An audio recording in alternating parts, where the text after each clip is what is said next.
For many, the idea of owning a home has served really as a symbol of success, a sign of the American dream. But not everyone is in the right position with their money to purchase a home. Today, we're going to go over some of the must-know tips for navigating the housing market.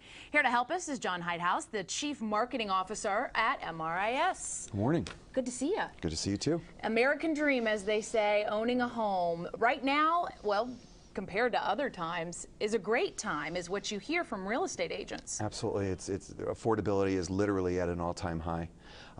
30% mortgage rates are a little over 3%. There is realistic sellers out there who understand that now's a good time to kind of get back into the market and get their house sold. The main challenge really is getting mortgages. That's while you have a good front end, there's a lot of stoppage with people getting mortgages. But other than that, boy, it is an excellent time to do it. So if you're going to jump in feet first, we have 6 little things you might want to know. Let's start with this one. Understanding and updating your FICO credit score. Absolutely. In fact, I am in the middle of a refinance personally, and the bank that is checking my loan out has already hit my Equifax account 3 times because they want to make sure that I'm not out buying a car, that I put a mortgage application, and that I'm not basically extending myself financially. Which is important because people think, okay, my credit's probably run, and now I can go do whatever I want. Don't do that. It's all connected, and so you really need to know, because the folks with the higher FICO scores get better rates. It's just a risk management thing. Okay. Next up is basically knowing what you can afford. Absolutely. And that should be something that should be done before you go out there on the search. So you don't go, wow, I really want this, and you know, you're invested in what you've seen rather than what you can do. Right. Champagne on a beer budget is a definitely tricky place to be.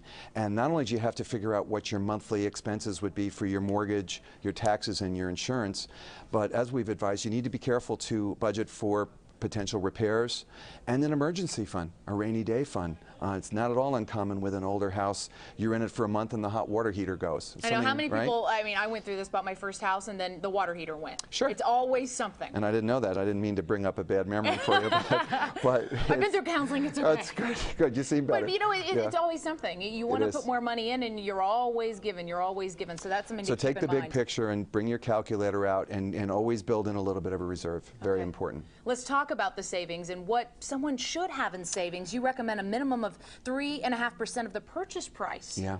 Well, the lenders, again, look at this. They ask where you bank. They ask whether it's checking and savings. They look at other assets.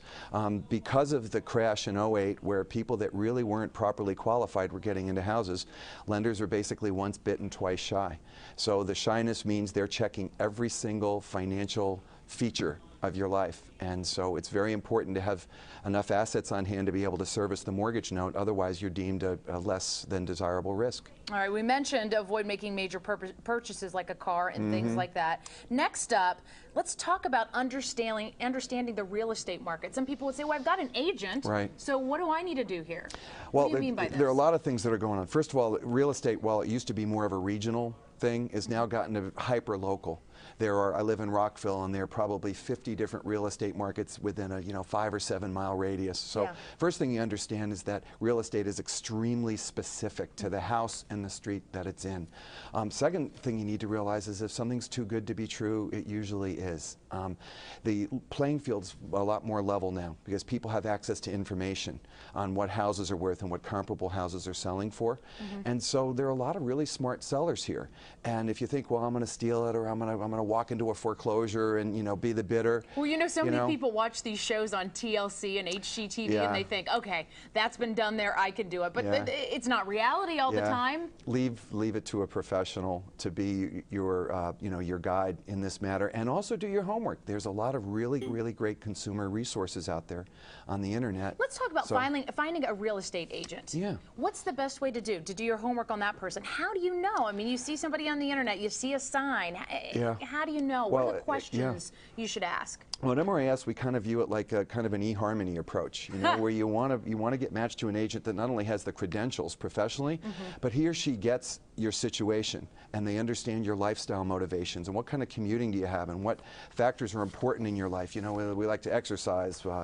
There are people that want to walk to temple on a Saturday, for instance, things of that nature. The realtor needs to understand that so they could put the whole lifestyle perspective, and then they go from that to being your financial kind of sounding board, and they say, you know, that one's a little bit rich, you know, or that seller is not going to, you know, drop the price. If you're prepared to pay full price, go. So the good thing about a really savvy real estate agent, and we're really blessed with a number of them in the area, is that they get you, you know, on a multiple level. The lifestyle, your financial picture, your risk tolerance, and they're, you know, they're your best friend It's at like the a time. date. It's like dating. It is. You know, Not always good, right? Yeah, but we pick up the tab, though. That's the consumer pays for it. I like that. Yeah. John, great to have you on. Good It's my tips. pleasure, Natasha. Thank you. Of course.